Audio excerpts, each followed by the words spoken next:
Assalamu alaikum and good morning to all of you. It's Ali Khan Wajid, Learn with Gemini.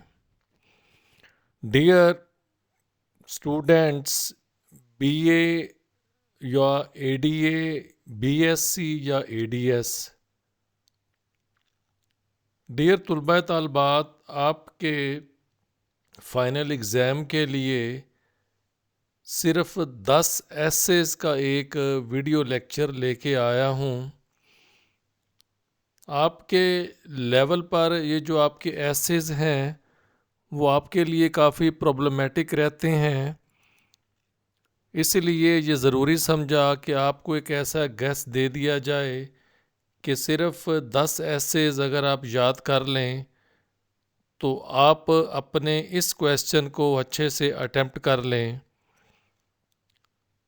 इस video lecture की जो सबसे अहम और ज़रूरी चीज़ वो ये है, कोई भी एक ऐसे वो मुख्तलिफ आपके उन्वानात से भी आ सकता है, स्टेटमेंट्स उसके मुख्तलिफ हो सकती हैं, उसको अलग अलग स्टेटमेंट्स के साथ भी वो लिखा गया है। होप्स हो कि आप सिर्फ ये 10 एसेज याद कर लेंगे तो इनमें से होप्स हो एक से ज़्यादा आपके पेपर में आ जाएंगे। So let's get started now. Dear students, आपकी हर स्लाइड पे ऊपर कैप्शन में ऐसे नंबर भी लिखा हुआ है।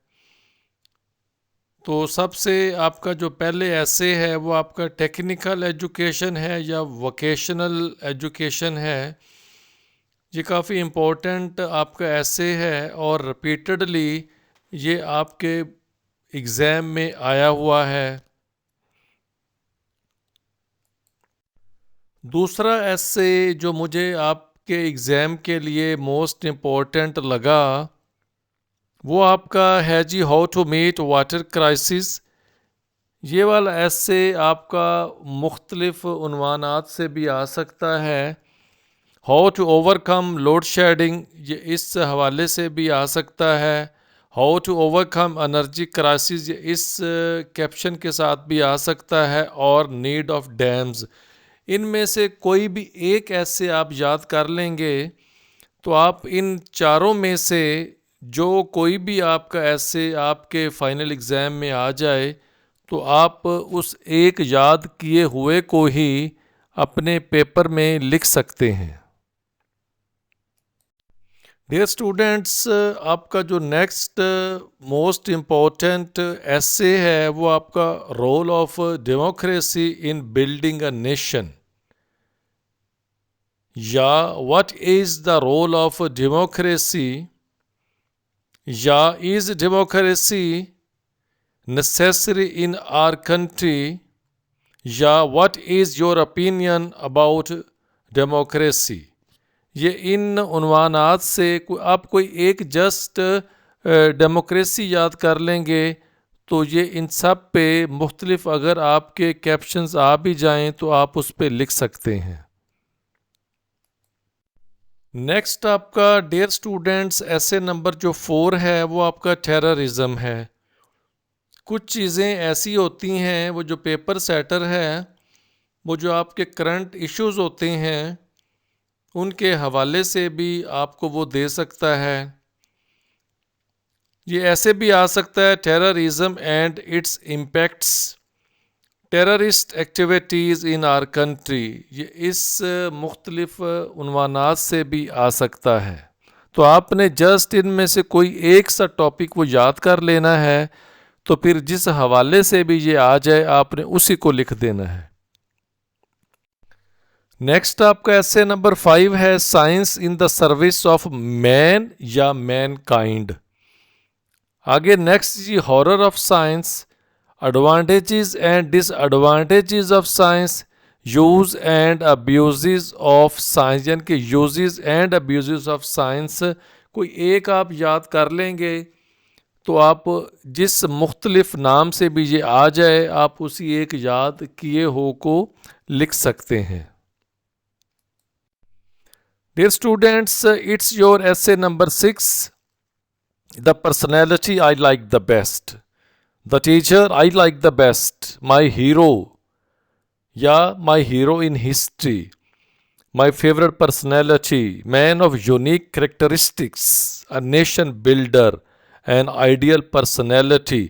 अब उसमें आप अगर थोड़ा सा एन आइडियल स्टूडेंट को भी थोड़ा सा देख लें, होप सो उसके भी चांसेस सम होते हैं। ये आइडियल का लफ्ज़ देख के ये मेरे जहन में ख़्याल आया है कि आप एन आइडियल स्टूडेंट को भी टच दे दें, उसको भी थोड़ा सा देख लें। डियर स्टूडेंट्स, ये आपका एसे नंबर 7 है, role of women in society or empowerment of women or the power of women, women and our society. ये इन नामों से भी आ सकता है।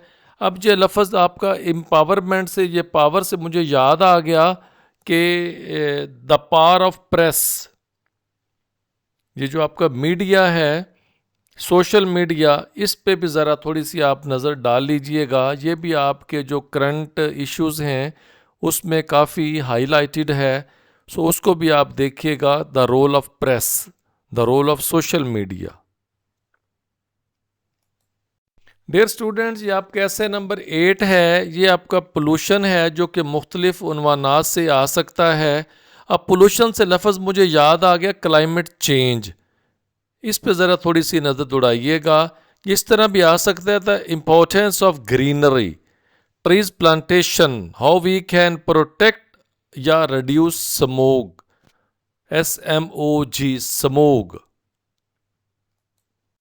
डियर स्टूडेंट्स, ये मैंने लिखा है जी ऐसे 9 पे, लाइफ इन अ सिटी या विलेज। अब इसमें आप सिटी याद करेंगे तो जो विलेज होगा वो सारा उसका कॉन्ट्रेरी हो जाएगा। अगर आप सिटी याद करेंगे तो विलेज कॉन्ट्रेरी है, विलेज याद करेंगे तो आपका सिटी वो कॉन्ट्रेरी उसके उलट हो जाएगा। सो इसलिए मैंने सिर्फ एक ही कैप्शन पे ये वाला ऐसे आपका लिख दिया है। डियर स्टूडेंट्स, ये आपका ऐसे नंबर 10 है, ये आपका लास्ट ऐसे है और उसका कैप्शन है my hobby. How do I pass my leisure time, how to make one's time useful या beneficial, the activity I like the best, time is money, how I spend my free time. अगर आप M in life को भी देख लें, जो कि ज़ाहिर सी बात है आपने सेकंड ईयर में याद किया होगा, तो उसमें फिर आपको ज़्यादा मेहनत नहीं करना पड़ेगी। माई हॉबी भी सेकंड ईयर में अक्सर वो जो बच्चे हैं इसको याद कर लेते हैं। सो इसमें मुझे नहीं लगता कि कुछ ज़्यादा एसेज आपके लिए नए होंगे। सो आपने इनको अच्छी तरह वो याद कर लेना है और आप देखेंगे इंशाल्लाह कि इन्हीं 10 एसेज में से एक नहीं, इंशाल्लाह एक से ज़्यादा आएंगे।